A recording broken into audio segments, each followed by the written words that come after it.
Now, if you're ready, say I'm ready. Let's get the day started. Everybody get on your feet and welcome the one, the only, Mr. Les Brown.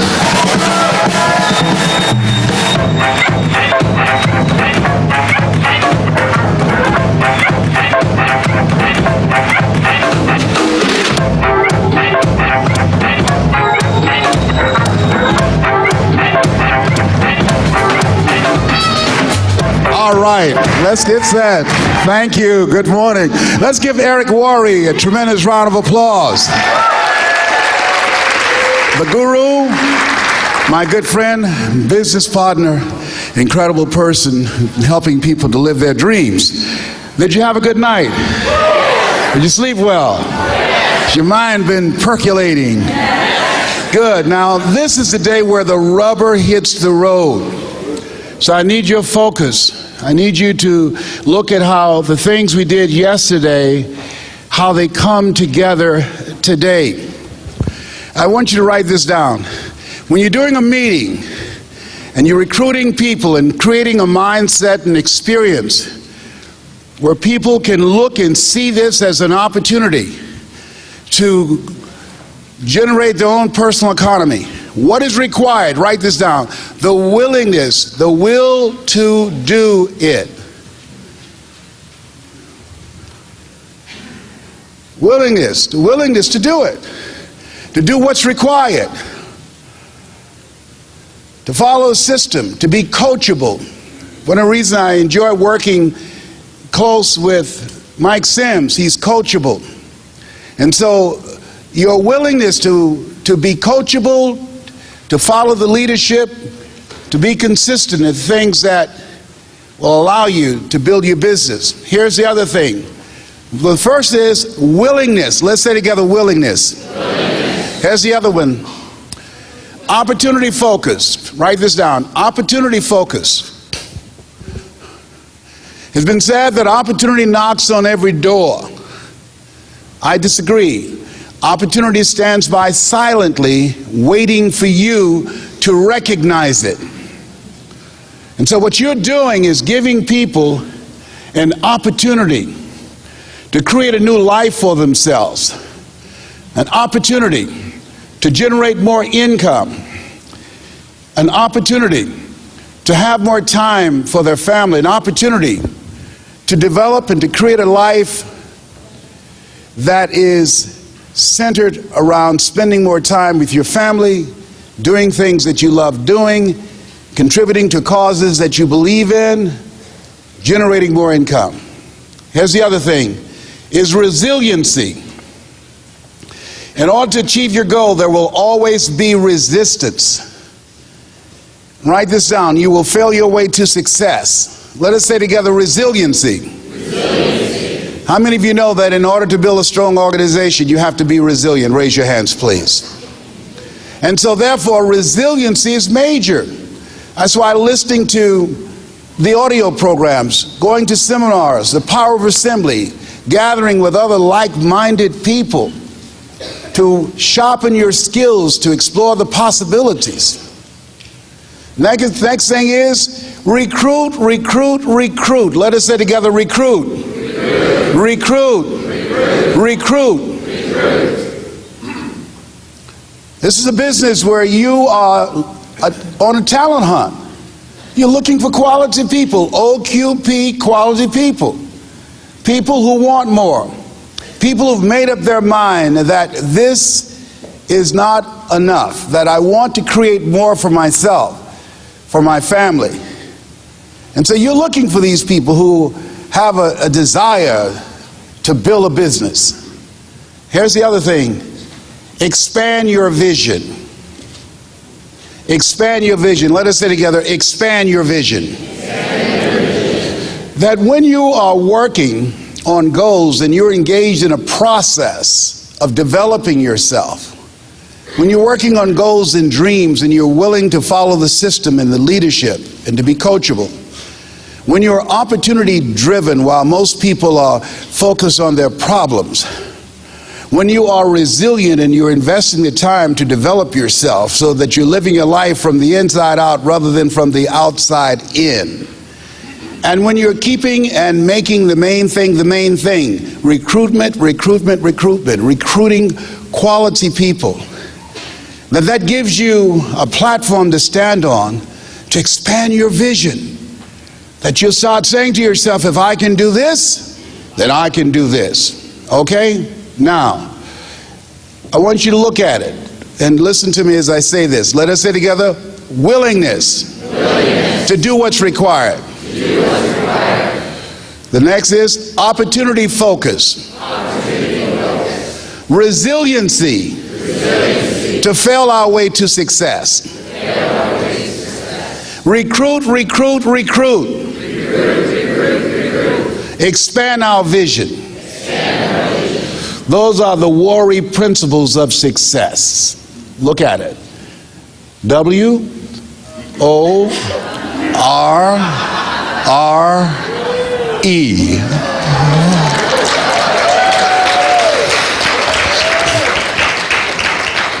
And so when you think about the Worry principles of success, I'm just taking his name, and all of us in here can do this.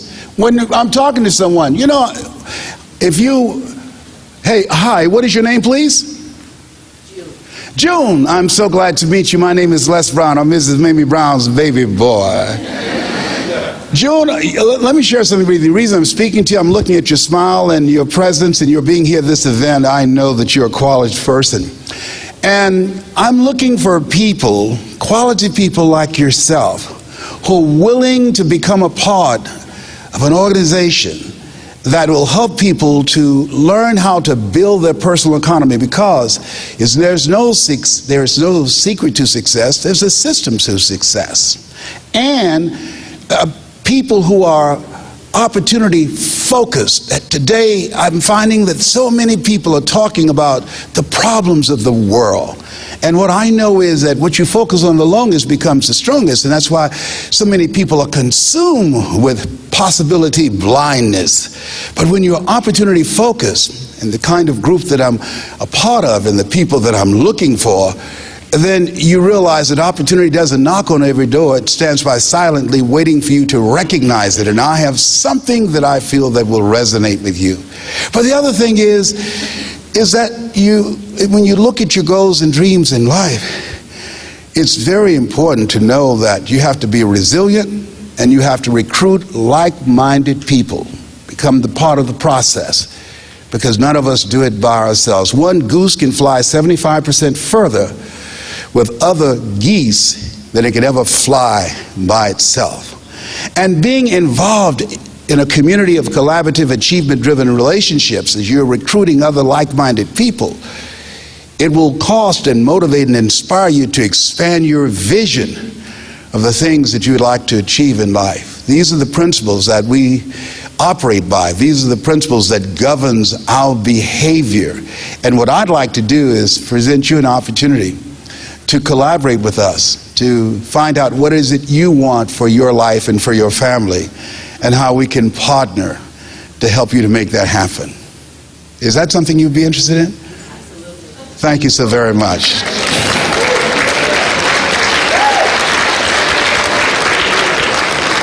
Do you see how that is?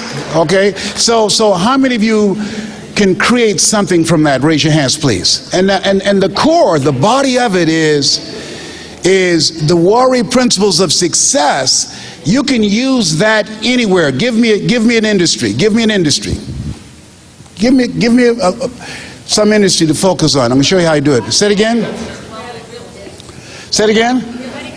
Somebody said real estate. You know, they said in real estate, location is everything. And I challenge that.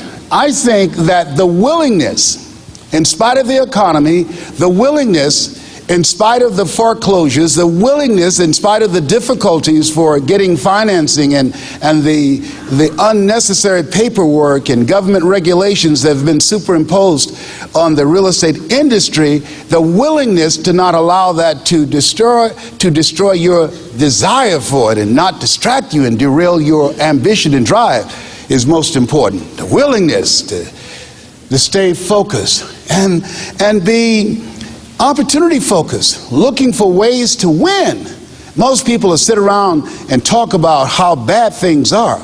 But what if we put our energy on looking for ways to win? Because somebody somewhere is either selling a box that they've been living in or looking for a box to crawl in that they can purchase. It's a part of the process. And the other thing is that when you want more than what the average person is experiencing, resiliency is very important. That you've got to be willing to pay the price. You've got to be willing to do the things today others won't do in order to have the things tomorrow others won't have, and that is not giving up. And recruit. Find other like-minded people. There's some people out there that are hungry. There's some people out there that's looking for something else. There's some people out there that would like to align themselves with you so that you can have a powerful, successful experience in this thing called real estate. And the other thing is expand your vision. You can be in commercial, or you can be in the residential area of real estate, or you can decide to be a resource and teach and train other people the things that you have learned. But all of us have the ability to create something meaningful regardless of the industry that we're in. You see how I'm using it? So yes, does that make sense? Yeah. So let us say together, be creative. Be creative. Think. Collaborate with others. Use examples. Practice. Ladies and gentlemen, I didn't just jump up and do this. I thought about this last night.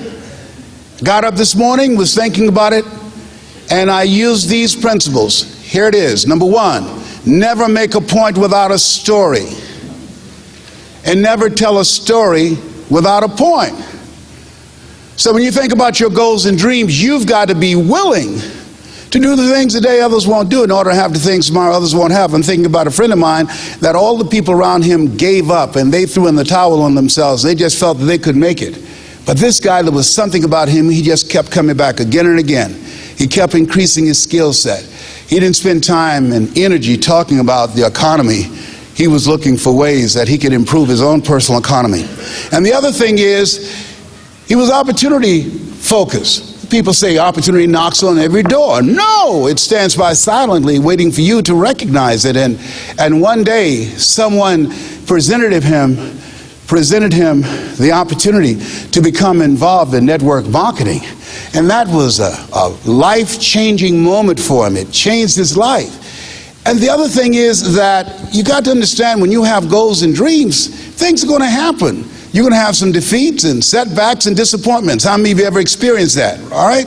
That's a part of the process. You know, Forrest Gump was right. Life is like a box of chocolates. You never know what you're going to get. And that's all I got to say about that. And so, do you notice the things that I'm integrating in there? So what I want you to do with your story, using the Worry principles of success, I want you to create a 2-minute presentation on how you can talk to someone using those principles to create the thirst. Let us say together, create the thirst for the opportunity at hand. And so, and you do this, we're going to look for personality. We're going to look for passion. We're going to look for energy. See, there's a difference between being in the business and the business being in you. Some of you couldn't sleep last night. Your mind was just going and going and going. Some of you look at me and say, oh, you know, he's a natural. I spent a full day with Port Laureate, Maya Angelou. She said, it aggravates me when people say that I'm a natural. Show me a natural heart surgeon. She works at it. But then you see my daughter, and then that disputes that. Wait, his daughter who was an introvert, his daughter who did not do this, and then she gets up and she does it too. Wait a minute. I've got stuff in me. I've got a story in me. And we all have it. And what's required, some principles, some guidelines that can move you forward, and every time you use the Worry principles of success, the willingness to do what's required, opportunity focus, resiliency, recruit, expand your vision of what's possible for you, expand your vision beyond having a job, beyond someone telling you how many days you can be sick out of the year, beyond someone setting up a situation where you have to come and ask for permission of when you can go on vacation. Expand your vision to being an entrepreneur, controlling your own destiny. The possibilities are unlimited. A friend of mine was working on a job, and they came to her. Over 20 years, she gave them hard work. She's an attorney, and they had no female partners. But she worked, and she did the hard work, the grunt work that they didn't want to do. She was the brains driving it. And one day they came to her during the economy and said, "We're going in another direction." How many ever heard that before? Raise your hands, please. And the reason that you're here is because you've decided you are willing to do something that will allow you to control the direction of where your life was going. So Sean Arnold, after that experience, after sending out hundreds of resumes and not one response, trained, experienced, intelligent, accomplished attorney, she finally looked at herself and said, "I'm going to do something else." And so she used her story. She never was involved in public speaking before. And so I want to invite her to start coming to the stage. And move now, Sean, come up here. So she used her story to talk to people, to help them to build their businesses. She was involved in business acquisition, selling businesses, acquiring businesses, strategic thinking, a corporate and business strategist for major corporations, multi-billion-dollar corporations. So she and I spent some time together.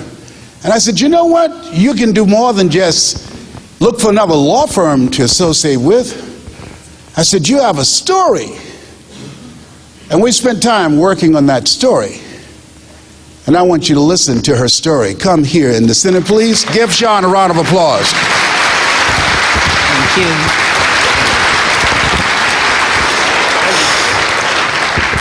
And I want you to listen and tell me what you noticed based upon the things we covered yesterday and the things that we've been working on. Good morning. Folks, I have absolutely no idea how the phone found its way into my hand that day, but it did. I had no specific intent to call anyone. I called the police. The desk sergeant answered the phone. I said, "Sir, I need to know what the laws are that constitute child abuse." He said, "Well, hitting a child so as to leave a mark, not clothing that child, not feeding that child. And there's such a thing as emotional abuse as well." I said, "Then, sir, I think I need to report what might be child abuse." He said, "Oh, are you a teacher? Are you a neighbor?" I said, "No, sir. I'm the child." He said, "Oh, no. No. You have to be under 18. I said, "I'm 14. He said, "You're 14? I was a bit of a cerebral child. I said, "Yes, sir. I'm 14. Well, he asked me a series of questions, and I gave him the answers and described my injuries, which included a black eye, a busted lip, and a swollen purple wrist that was later determined to have a hairline fracture. And as I finished describing these things, I heard the bell ring in the distance. summoning me back to school after the lunch break.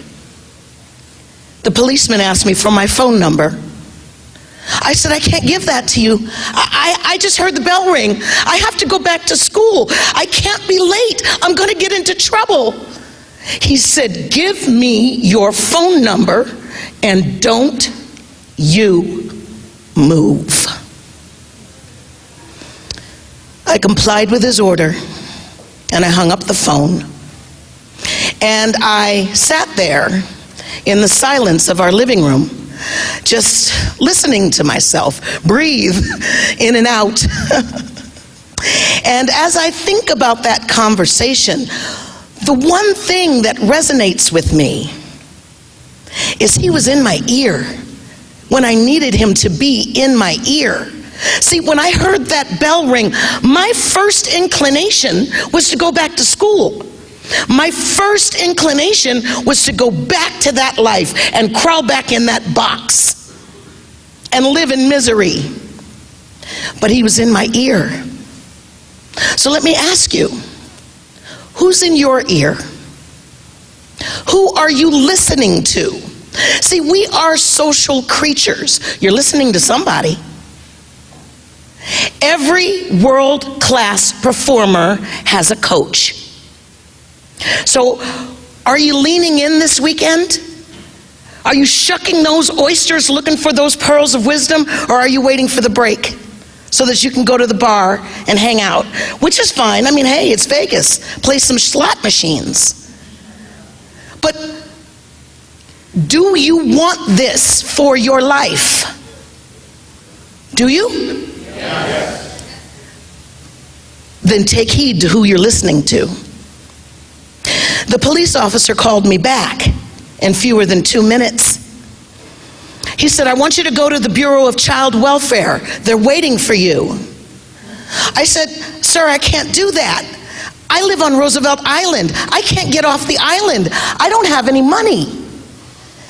He said, I want you to go to school, go to the administrative office, borrow the money, get on that train, and go to the Bureau of Child Welfare. They are waiting for you. I told him that I would, and again, I hung up the phone. And as I sat there in the silence once again, two things occurred to me. One was that if my mother had to put makeup on me so I could go to school, she knew it was wrong. And the second was that either my father or I was not going to physically survive my childhood. One of us wasn't going to make it, and it was a 50-50 shot on who it was going to be, and everybody's life was going to be laid to waste. See, I didn't have a choice. I stood up, I went down to my bedroom, and I found a little beach bag. It was about 10 or 12 inches square and about 3 or 4 inches deep. And I put some underwear and a couple of pairs of shirts and a couple of pairs of pants and some shirts in the bag. And I walked over to the stairway. And I was reminded of a recent social study lesson when Hernán Cortés landed on the shores of Mexico in 1519. One of the very first orders he gave to his men was to burn their ships in the harbor. He gave that order because he understood on a cellular level that if they had no place to retreat to, they were going to fight, they were going to win, or they were going to die. That's it. Those were their choices. We all get into these positions in our life where there's a brave new world waiting for us. We get to the edge of the forest and we get scared and we go back to the ship. But we know that isn't the place for us. We know that represents the past. So we go back to the forest and we stop right at that invisible force field of fear. And we go back to the ship, and back to the forest, and back to the ship, and back to the forest. And you want to break free. You want to take on that brave new world. But there's only one way to do it. You must be willing to return to your ship just one more time. You have to be willing to light that flame of commitment to yourself, to your family, to your life, to your dream, and set that baby on fire. Let it burn. Let me hear you say it with me. I'm burning my ship in the harbor. And I'm not going back. That's right.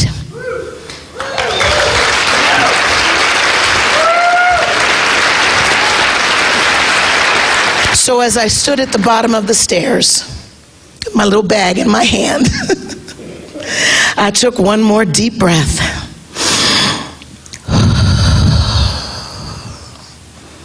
And I walked up the stairs and out of my parents' home for the last time. I went to school and I borrowed the money and I got on that little red cable car. You've probably seen it. It runs along the 59th Street Bridge and it set me down in Manhattan, right next to Bloomingdale's. I got on the train for the first time in my life by myself, and I made my way to the Bureau of Child Welfare. Sometimes that's just it. You have to make your way. When the doctor tells you something you don't want to hear, you have to make your way. When your spouse is acting a natural fool, again, you got to make your way. When your children are acting like they had no upbringing, sometimes you just got to kiss them up to God. Release them and make your way. When the economy turns upside down and spits you out like a piece of chewed up gum and you feel like you've landed on the bottom of somebody's shoe, use that shoe to help you make your way in this world. See, that's what I did. I made my way to the Bureau of Child Welfare. A social worker met me there, and she put me in the hospital in Bellevue, the children's ward, not the psych ward, just so you know. And she called my parents, and she said, "We have your daughter here, and she's made charges against you." And my parents said, "Keep her. We don't want her." So this whole situation took on a life of its own, and it rolled like a snowball down a hill, and 90 days later I found myself sitting in a courtroom, basically suing my parents for divorce. And as I sat in the witness box, I looked at my sister, who was in the gallery behind my parents. They were seated at the defense table.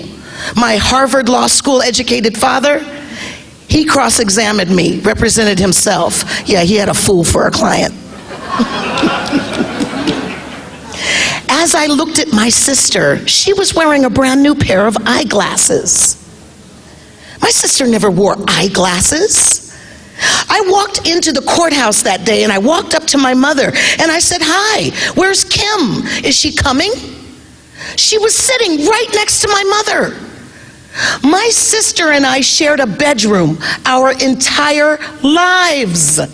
And in 3 months, I didn't recognize my own sister. Those eyeglasses, more than anything else that happened that day, those eyeglasses told me my ship had already burned in the harbor. And from that moment, I had to take care of me. So with the acrid smell of smoke in my nostrils, I turned and I looked at the judge and I just started talking. I said, "Please, sir, I don't want to go to Pleasantville. That's what they were deciding for me. Pleasantville. Sounds nice, but I knew from the home it was a warehouse for children in upstate New York, and I felt like if I went there, all of my hopes and all of my dreams for my future would just dissipate like smoke. I was frightened, and in that frightened state, this voice rose up in me I didn't know I had. And this ability to advocate and negotiate that I had no idea was in me rose up in me, and I spoke to the man. I said to him, I want to stay in the city. I want to go to a competitive school because I want to go to college one day. And the judge turned and looked at me, and he leaned back in his chair. And I was reminded of De Niro. Are you talking to me? Are you talking to me? Because I'm the judge. But I think he was amused by me. He said, okay, what kind of grades does she get? Turning to my lawyers. And my lawyers, my advocates, who were helping the judge decide my future, yeah, they had absolutely no idea what kind of grades I got. They barely knew my name. And that is why today I am a CASA, a court-appointed special advocate for abused and neglected children, because children's voices get lost in the system.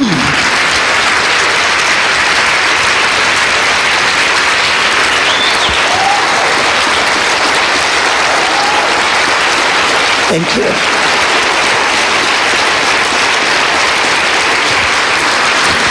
So my lawyers went back.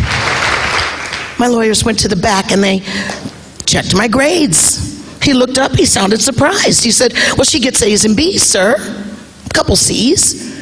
Now, with a Harvard-educated father, you might imagine those C's were unacceptable in our household. They were the source of a lot of contention. And I thought that on the basis of those 2 C's, the judge was going to turn me down flat and send me off packing to Pleasantville. But when he turned to look at me, there was respect in his eyes. He said, okay, I'll tell you what. I'm going to give you what you want. You can stay in the city, but you're going to have a disposition hearing in 18 months, and I want to see those grades. You hear me? You keep your grades up. I said, yes, sir, I will. I promise. I promise I'll keep my grades up. Well, that day, the judge found my parents guilty of neglect. Odd. And he put me into a group home on the corner of 82nd and West End Avenue. And I spent the rest of my childhood in foster care.